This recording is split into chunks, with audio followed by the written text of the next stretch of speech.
Kalau belum subscribe juga segera ya, supaya kita bisa terus mengikuti channel ini dan sehingga channel ini bisa jadi berkat dalam hidupmu. Dan kami percaya apapun yang terjadi dalam hidup kami taruh harap dan percaya kami hanya kepada Yesus Kristus. Sampaikan sabdamu, bangun iman keluarga Saat Teduh, hingga kami mengalami terobosan-terobosan baru untuk kemuliaan nama-Mu. Sembunyikan hamba-Mu di balik salib-Mu seperti biasanya. Dalam nama Yesus. Haleluya. Amin. Puji Tuhan. Selamat datang di Saat Teduh bersama yang baru join juga, apalagi yang pertama kali baru bergabung.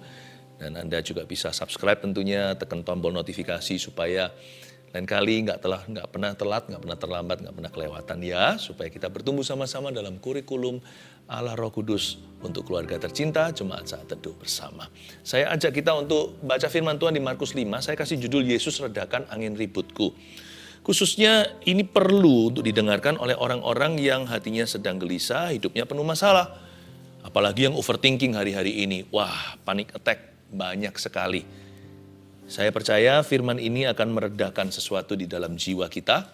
Belum lagi, kalau jiwa kita tenang, situasi kita pun bisa reda. Angin ribut diredakan Markus pasal yang keempat ya. Bukan pasal 5, Markus pasal yang 4 ayat 35 sampai 41 saya bacakan dulu. Pada hari itu, waktu hari sudah petang, Yesus berkata kepada mereka, "Marilah kita bertolak ke seberang." Mereka meninggalkan orang banyak itu lalu bertolak dan membawa Yesus beserta dengan mereka dalam perahu di mana Yesus telah duduk, dan perahu-perahu lain juga menyertai dia. Lalu mengamuklah taufan yang sangat dahsyat dan ombak menyembur masuk ke dalam perahu sehingga perahu itu mulai penuh dengan air. Pada waktu itu, Yesus sedang tidur di buritan di sebuah tilam.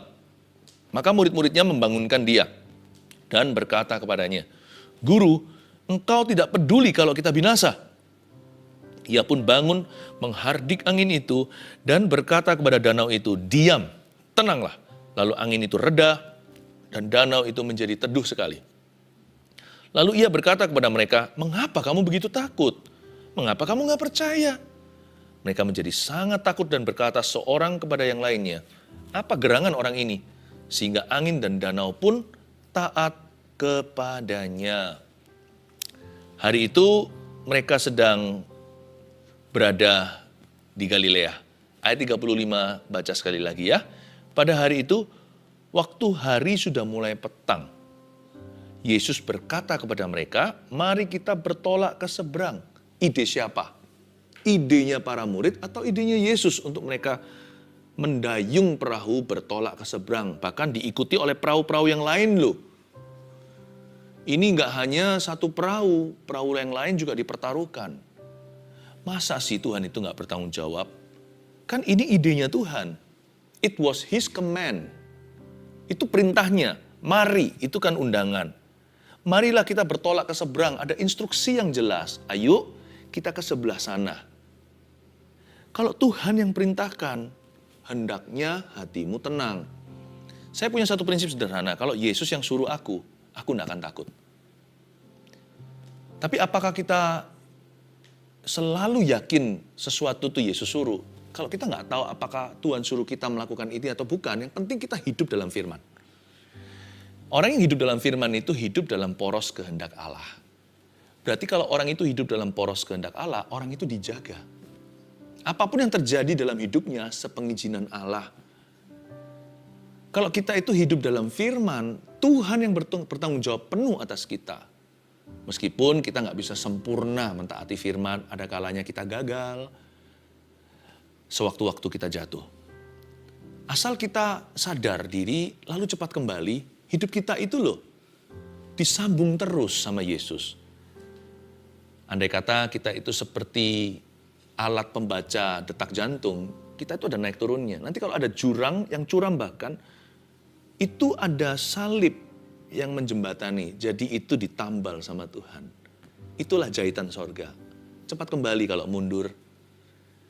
Lekas bertobat kalau murtad.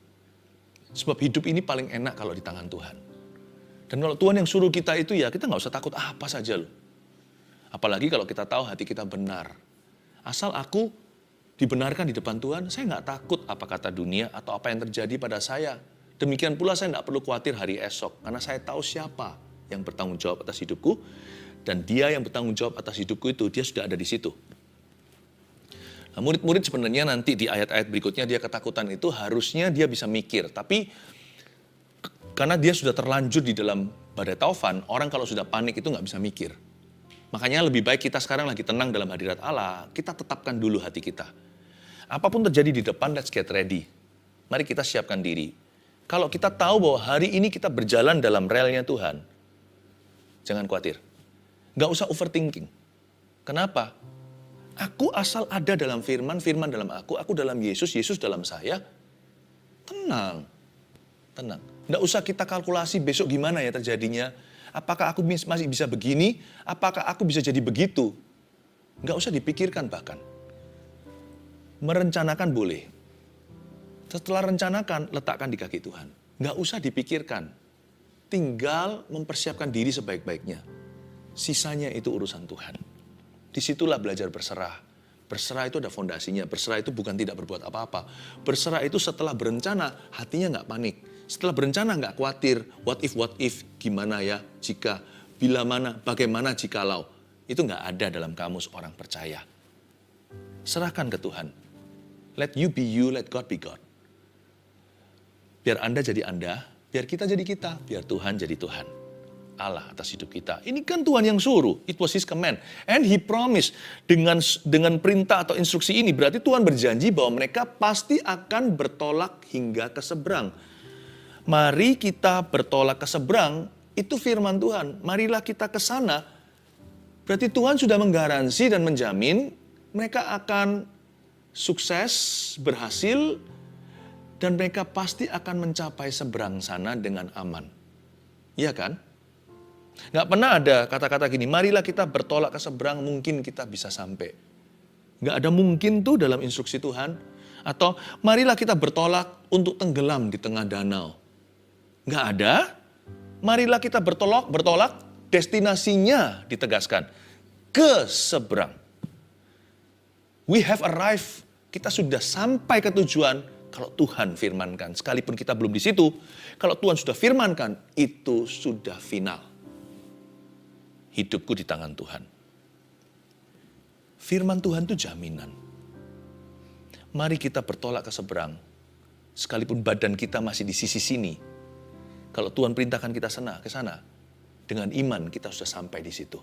Karena Tuhan berjanji untuk menyeberangkan kita ke sana dengan aman. Ayat 36, mereka meninggalkan orang banyak itu lalu bertolak dan membawa Yesus beserta dengan mereka dalam perahu di mana Yesus telah duduk. Dan perahu-perahu lain juga menyertai dia. Perhatikanlah di ayat 36 ada kata-kata, mereka meninggalkan orang banyak itu lalu bertolak dan membawa Yesus beserta dengan mereka dalam perahu. Bedanya apa dengan Jona atau dengan Yunus? Murid-murid Yesus ini masuk ke dalam badai taufan karena membawa Yesus. Kalau Yunus, karena meninggalkan Tuhan. Jangan takut. Sekali lagi, kalau ada Yesus di perahumu, nggak mungkin kan Yesus binasa bersama dengan dirimu. Kan mereka itu masuk ke dalam angin taufan itu membawa Tuhan. Karena mereka taat pada perintah Tuhan bertolak ke seberang, mereka bertemu dengan badai taufan. Jadi bukan karena dosa kesalahan mereka, apalagi seperti Jona atau seperti Yunus yang lari dari hadirat Allah. Bukan, justru gara-gara hadirat Tuhanlah mereka bertemu dengan angin ribut. Masa Tuhan akan cuci tangan? Kalau Tuhan yang suruh kan Tuhan pasti akan selesaikan. Manusia aja loh tanggung jawab, orang tua yang jahat aja bertanggung jawab sama anak-anaknya. Kita orang tua yang baik aja dibanding Tuhan itu jahat. Pastikan anak itu sekolah, kuliah, kalau bisa kasih modal kerja. Malah kalau mampu belikan rumah, kendaraan, segalanya. Minimal kalau kita yang nggak punya harta yang banyak di dunia, kita banting tulang supaya anak mengecap pendidikan. Orang tua manusia keturunan Adam dan Hawa yang berdosa aja tanggung jawabnya sekian. Tanggung jawabnya sedemikian. Apalagi Tuhan. Mereka itu bertolak dan membawa Yesus beserta dengan mereka dalam perahu. Dan jereng, ketemu dengan angin ribut atau badai taufan. Ayat 37, lalu mengamuklah taufan yang sangat dahsyat. Dan ombak menyembur masuk ke dalam perahu. Sehingga perahu itu mulai penuh dengan air. Sekilas waktu kita baca ayat 37, fokus kita terletak pada ombak. Terletak pada air yang mulai menyembur masuk, ya kan? Hidup itu tidak seperti yang kita kira. Yang kita rasakan dalam masalah. Problema persoalan yang menjamah kita tangkap dengan panca indera. Tapi Tuhan yang tahu akar permasalahannya. Fokus 37 itu pada ombak. Pada air. Itu yang dirasakan oleh murid-muridnya hingga mereka panik sendiri.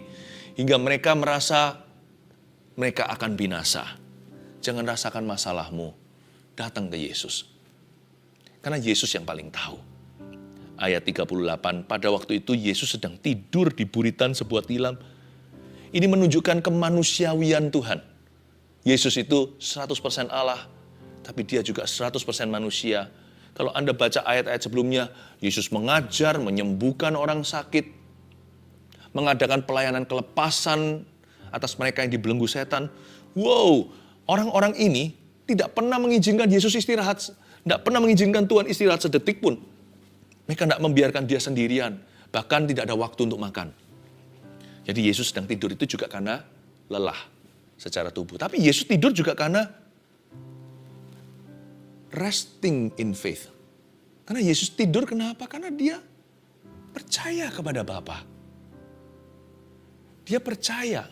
Dia nggak ada rasa ragu, nggak ada rasa bimbang. Dia tidurnya itu sebuah tindakan profetik untuk ajari kita gimana kita istirahat dalam iman. Padahal Yesus seharusnya nggak bisa tidur pulas loh kalau dia mikirkan enemy atau musuhnya. Coba bayangin, orang Farisi ahli Taurat, sementara Yesus lagi istirahat, mereka sedang rundingan gimana caranya nge-trap Tuhan, gimana caranya menjebak dan membunuh beliau. Kalau Tuhan pikirkan, sekarang ini musuh-musuhnya sekarang ini lagi sedang rapat bersama, rapat besar. Kalau kita jadi Yesus, pasti kita nggak bisa tidur. Apalagi Tuhan Yesus itu Maha tahu. Murid-muridnya belum ngomong apa, Tuhan sudah beritahu kok apa kalian gegerkan di jalan. Tuhan udah tahu. Orang mikirkan sesuatu aja. Bahkan Nathanael yang berada di sebelah situ nggak pernah ketemu. Di pohon mana ngomong apa. Waktu dia datang disapa langsung Tuhan malah jelaskan. Dia itu siapa, profilnya dibaca semua sama Tuhan Yesus. Kalau Tuhan tahu, untung kita nggak tahu semuanya ya. Itu aja kita khawatiran. Apalagi kalau Tuhan tahu segala sesuatu, kok bisa tidur pulas gini sebagai manusia? Bukankah dia ditunggu oleh kayu salib dan pakunya? Kalau Tuhan pikirkan tentang keluarganya, dia juga nggak bisa tidur. Keluarganya itu loh, kira Tuhan Yesus itu gila. Ibunya sendiri, adik-adik dari pernikahan Yusuf dan Maria, mereka berkata, kukuku itu, aduh, malah kasih nasihat yang bukan-bukan. Kamu kalau mau terkenal lah, gini gitu, pergilah ke Yerusalem, tunjukkan dirimu. Ibunya, adik-adiknya, semuanya saudara Yesus datang waktu Yesus sedang khotbah. Kasih note, kira-kira begitu. Karena mereka rumah terlalu penuh, mereka tidak bisa masuk, ketemu. Lalu ada salah satu yang shout out berkata, itu loh ibumu, tunggu kamu di luar sana. Lalu Yesus berkata, siapakah ibuku, siapakah saudaraku, mereka yang melakukan kehendak Bapakku. Kalau Tuhan pikirkan, keluarganya itu salah paham sama dia. Kalau kita jadi Tuhan, di posisi demikian, kita dikucilkan oleh keluarga sendiri, orang-orang yang harusnya paling memahami. Bukankah hati kita itu jadi gelisah, galau, nggak luar biasa. Mendingan orang yang nggak kenal kita, nggak suka sama kita daripada orang-orang rumah, ya kan? Kalau Tuhan pikirkan murid-muridnya, Tuhan selalu akan berkata, aduh, kapan murid-muridku itu dewasa? Apa nggak khawatir? Percayakan kerajaan Allah ke tangan orang-orang yang amatir. Orang-orang yang hanya gegeran siapa terbesar di antara mereka. Bisa aja orang nggak bisa tidur karena kerjaannya nggak kelar. Aduh, kapan ini jadi bagus? Mikirkan orang-orang banyak, crowd, dengan kebutuhannya. Yesus kan memang sangat iba hatinya. Bagaimana mereka bisa makan nggak itu setelah aku kasih 5 roti dan 2 ikan? Apakah nanti mereka semua yang sakit itu, kasihan loh. Si itu menderita, si ini mati. Makanya, kalau hati nurani kita tidak teguh dan kuat berdiri, Kita nggak bisa bedakan antara empati dan simpati. Kita bawa-bawa keluarga kita yang hancur karena ministry. Berapa banyak bahkan hamba-hamba Tuhan keluarganya nggak bisa rest pikiran, mikirkan beban jemaat-jemaatnya. Tapi untung ada hadirat Tuhan di mana kita bisa istirahat dalam iman percaya. God will take care of everybody. Tuhan akan jaga setiap orang. Tuhan juga akan pelihara setiap jemaatnya. Kok bisa tidur ya? Saya kagum sama Tuhan. Tidur ini bukan karena lelah saja, tapi karena hatinya aman. Nah, lebih hebat lagi adalah apa yang membangunkan dia. Kalau kita baca di sini, saya bisa rasakan belas kasihan Tuhan untuk kita. Kita paling salah paham sama Tuhan Yesus. Kita selalu menganggap Tuhan itu cuek, Tuhan itu acu tak acu, Tuhan itu nggak cinta aku, doaku tuh lambat-lambat dijawab. Tuhan itu kalau bisa lamban, kenapa harus cepat? Seolah-olah sepertinya kita percaya sorga itu penuh dengan birokrasi. Kalau kita baca ya, angin taufan tidak bisa bangunkan dia. Air itu mungkin sudah sampai sedikit kan Yesus tidur di sebuah tilam, di buritan. Berarti kan bukan di atas, di bawah. Mungkin airnya sudah kena itu, mulai sedang menggenang, mulai kena ke jari jemari, mulai kena ke kakinya. Yesus tetap tidur. Air gak membangunkan dia, suara-suara halilintar, dor, tidak membangunkan dia. Ini tidur pulas itu gak ada sepulas ini. Itu udah goncang gak karuan. Bayangin kalau orang mabuk lautannya digoyang-goyang, Yesus tetap tidur. Tapi yang membangunkan dia adalah suara jeritan murid-muridnya. Haleluya. Gak ada yang, Tuhan gak pernah tidur by the way. Allah kita tidak pernah terlelap. Tapi kalau Anda kira Tuhan tertidur, maka izinkan saya berkata, suara doa kita pasti membangunkan dia. Seruan murid-muridnya, the cry of his children always wakes him up. Jeritan putra-putrinya, seruan murid-muridnya, doa orang percaya selalu membangunkan Tuhan. Maka murid-muridnya membangunkan dia dan berkata kepadanya, nah inilah kalimat berikutnya, perhatikan. Guru, engkau tidak peduli kalau kita binasa. Andai kata mereka berkata, engkau gak peduli ya kalau kami binasa, mereka gak akan ditegur keras sama Tuhan. Kamu orang yang gak percaya, angkatan yang meragukan. Enggak. Tapi dia pakai kata kita dengan kata lain. Petrus agak kesel. Kok bisa sih guru tidur? Do you know that you are in trouble too? Mungkin Tuhan kalau mau jujur sama kita ya, 75% doa-doa kita seruan pada Tuhan itu menggelikan surga. Membuat Tuhan tertawa, tapi untungnya Tuhan tuh enggak ketawain kita, nggak suka kita diketawain ya kan. Tuhan tuh benar belas kasihan. Tapi Tuhan itu banyak ngefur sama kita, banyak ngalah.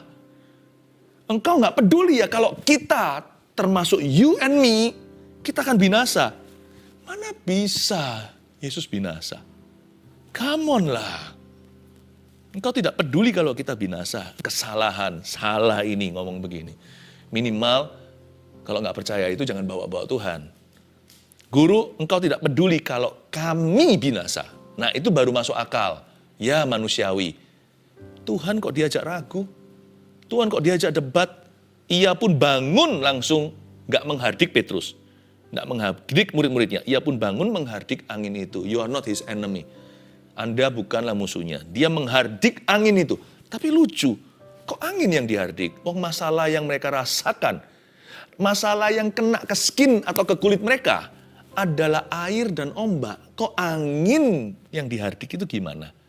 Tuhan paling tahu. Tuhan paling tahu. Dihardik angin itu dan berkata kepada danau itu, diam dan tenanglah, lalu angin itu reda. Be ready untuk kalimat penggalan berikutnya. Dan danau itu menjadi teduh sekali. Tuhan tidak pernah hardik manifestasinya, simptom atau gejala. Yang Tuhan hardik itu selalu akar permasalahannya. Tuhan itu bisa tutup sumbernya. Itu Tuhan Yesus. Makanya itu bodohlah kita kalau kita bersandar pada pengertian kita sendiri. Karena manusia itu alfabetnya hanya A sampai Z. Tuhan itu bahasanya melebihi yang kita ngerti akal budi. Bahkan ketika saya berdoa dalam roh, saya tidak ngerti. Karena saya masuk dalam pemahaman dan hikmat-hikmat Allah. Lebih dari itu Tuhan Maha Tahu. Kita hanya bisa melihat hanya masa lalu itu pun banyak lupa-lupa kan? Masa depan nggak bisa lihat sama sekali, hanya bisa merencanakan. Masa kini pun samar-samar. Kita baru sadar nanti 1 tahun kemudian oleh ke belakang, oh gitu maksudnya. Tuhan itu tahu crispy clear. Ya. Pengetahuan Tuhan itu kriuk-kriuk, tahu dari belakang, tengah, sampai depan, tahu semuanya. Alfa dan Omega. Dan dia tahu bahwa masalahnya itu angin. Bukan air dan ombaknya. Tuhan tuh enggak gegabah. Airnya keringin. Enggak, Tuhan enggak hiraukan airnya. Bahkan yang cari masalah sama dia, Petrus dan kawan-kawannya pun enggak diadik sama Tuhan. Jangan reaktif jadi orang. Responi aja yang maha kuasa, jangan reaksi dengan kondisi dan situasi atau keadaan. Jadi 90% masalah itu akan selesai oleh pengenalan akan Tuhan. 10% karena Tuhan jawab doa. Kalau kita kenal Tuhan ya, ada banyak hal itu yang kita kira itu masalah. Setelah kita kenal Tuhan lebih baik lagi, lebih dekat. Enggak masalah tuh.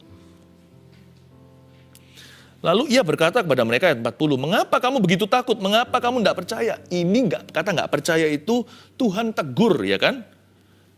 Karena kalimat tadi, saya ulangi lagi, guru engkau tidak peduli kalau kita binasa. Ada satu hal lagi yang salah dari kata guru, engkau tidak peduli kalau kita binasa. Kan kata kita binasanya itu salah. Tapi ada kata engkau tidak peduli, itu kan mempertanyakan motivasi, karakter, moralnya Allah. You don't care, do you? Kamu tidak peduli. Orang itu kalau sudah panik, buta secara rohani, Tuhan pun dituduh. Padahal Tuhan itu sumber segala-galanya yang baik. Engkau tidak peduli, you don't care. Makanya sekarang Tuhan giliran setelah danaunya tenang, Tuhan berkata, hey guys, mengapa kamu gak percaya? Ini bukan percaya angin itu bisa reda. Mereka gak pernah alami ini sebelumnya. Tuhan gak tegur iman mereka akan mujizat. Enggak sih. Tuhan tegur iman mereka akan karakternya. Tuhan bilang, kenapa kamu gak percaya kalau bisa saya tambahi untuk bisa membuat kita ngerti? Mengapa kamu gak percaya sama maksud hatiku yang mulia, sama my good intention, maksud hatiku, sama karakterku? Kenapa kamu gak percayakan kasihku, gak percayakan kuasa Tuhan? Itu nomor 2. Gak semua orang itu gagah perkasa imannya. Tapi kita semua harus absolut percaya akan kasihnya. Telat kalau enggak, Yesus sudah mati 2000 tahun lalu. Kemarin kita baru rayakan Jumat Agung. Masa kita masih mempertanyakan motivasinya? Masa kita masih meragukan kasihnya? Why don't you trust me? Mengapa kamu tidak percaya sama aku? Mereka menjadi sangat takut. Dan berkata seorang kepada yang lainnya, siapa gerangan orang ini? Sehingga angin dan danau pun taat kepadanya. By the way, Petrus dan kawan-kawan, pertanyaan kalian ini, kita punya jawaban bukan karena kita lebih hebat dari mereka, karena sekarang kita punya Alkitab yang lengkap. Siapakah gerangan orang ini? He is Jesus Christ, God. Dialah Yesus Kristus, Allah, titik. Anak Allah yang maha tinggi dan sebagainya. Iya, but he is God. Allah, titik. Haleluya. Yesus redakan angin ributku. Saya kasih 3 poin sederhana seperti biasa. Catat yang nomor 1. Kenapa angin ribut hidup kita yang di hati dulu harus reda. Lalu setelah itu kondisi keadaan sekeliling kita nanti pasti menyusul. Why? Karena kita harus yakin dulu. Nomor pertama, Yesus berjanji membawaku aman sampai ke tujuan. Kalau Tuhan yang perintahkan, ayo bertolak ke seberang. Itu sudah lebih bagus dari asuransi manapun. Firman Tuhan itu jaminan. Tuhan yang suruh, aku tinggal melakukan. Dan kalau melakukan perintah atau firman Tuhan, saya mendapatkan persoalan, maka saya anggap itu ujian iman. Saya tahu Tuhan tidak akan melepaskan tangan. Bersamamu Tuhan, kukalahkan musuh dan lompati tembok. Haleluya. Yesus berjanji membawaku aman sampai ke tujuan. Dalam setiap instruksi Tuhan, selalu ada janji. Tuhan tidak pernah suruh kita ke sebuah tempat, lalu Tuhan tidak janji menyertai. Dan dalam hal ini, waktu Tuhan berkata, mari kita bertolak ke seberang, Tuhan sudah menjanjikan a safe arrival over there. Tuhan sudah menjanjikan pendaratan yang aman. Gak ada orang naik pesawat aja loh, padahal bukan maha kuasa. Itu teknologi belaka. Selalu dikatakan, kita akan mendarat dalam waktu 2,5 jam. Nanti saya akan kembali untuk memberitahukan, untuk kita pasang sabuk pengaman. Gak ada pesawat yang bunyinya begini, selamat datang di airline ini. Ya, semoga kita akan mendarat dengan aman. Mungkin kita akan keluar dari pesawat segera. Maka airliners kami atau company perusahaan ini menjanjikan kita hampir-hampir akan selamat. Mungkin, jikalau kita beruntung, kita tidak akan tenggelam di samudera lautan. Nggak akan. Pesawat yang berani angkut kita, berani mendarat. Pesawat yang berani mendapatkan penumpang ini, mereka harus menjamin keselamatan. Ya, mereka bahkan tahu sampai menitnya kapan mereka akan sampai ke tujuan. Apalagi Tuhan. Tuhan sudah memberi kita safe arrival, promise, janji sampai ke seberang. Minimal jikalau hidup ini tidak seperti yang kita harapkan. Seperti Ayub yang isinya penderitaan. At least paling tidak kita bisa berkata pada diri sendiri, it is well with my soul. Jiwaku, kau baik-baik saja. Apapun yang terjadi, Tuhan itu baik. Paling tidak satu hal aku mengerti, untuk ini aku bersuka cita melebihi segala mujizatnya. Namaku tertulis dalam kitab kehidupan. Semua yang bisa direnggut dari aku hanyalah materi. Semua hanya fisik jasmani. Tetapi saya tahu satu hal tidak bisa dirampas dari saya, yaitu keselamatan. Namaku tertulis dalam kitab Anak Domba Allah. Damai sejahtera itu sudah menjadi bagianku forever and ever, hidup yang kekal. Yesus berjanji membawa kita aman sampai ke tujuan. 2, Yesus tidak pernah panik dalam segala badai taufan. Ini yang membuat kita sendiri jangan panik. Makanya itu, waktu kita melihat Yesus, reda pula angin ributku. Panik itu sebuah posisi yang advantage loh, sebuah kelebihan. Karena kalau orang tidak panik, alias kalau dia tenang, pikirannya jernih, bisa dapat hikmat Tuhan. Kalau Anda baca 9 karunia roh dan buah roh yang 9 itu, kalau Anda match atau jodohkan yang nomor 1 dengan nomor 1, karunia nomor 2 dengan buah nomor 2, buah nomor 3 dengan karunia nomor 3, Anda akan temui bahwa yang namanya buah damai sejahtera itu match-nya, jodohnya, namanya karunia iman. Lebih gampang beriman waktu hati tenang. Makanya itu kalau orang lagi panik, jangan disuntik. Orang kalau lagi goyang gitu dimasukkan, nanti putus jarum suntiknya. Tenangkan dia dulu, baru bisa masuk obat-obatan. Baru bisa masuk penangkal penyakit, vaksinasi atau imunisasi namanya. Iman itu bukan untuk orang yang sudah beriman, ngapain punya iman? Iman itu untuk bisa masuk injeksi ke dalam sistem hidup kita. You harus tenang dalam hadirat Allah. Makanya iman tidak diimpartasikan menit pertama masuk hadirat Allah. Menit pertama biasanya kita memuji, menyembah Tuhan, mendekat. Lalu setelah itu kita dengarkan firman-Nya lebih jernih. Tumbuhlah iman dari pendengaran. Dan iman itulah yang memindahkan gunung nantinya. Bahkan iman itulah yang menghentikan danau yang ngamuk itu. Saya sih kalau lihat Yesus gak pernah panik, saya gak mau panik. I would rather trust a sleeping Jesus. Saya lebih baik percaya kepada Yesus yang tertidur pulas-pulas, daripada percaya pada dunia yang ribut, yang punya opini macam-macam dan berbeda-beda. Daripada saya bersandar pada usaha manusia yang gak menentu, saya lebih percaya Yesus yang tertidur.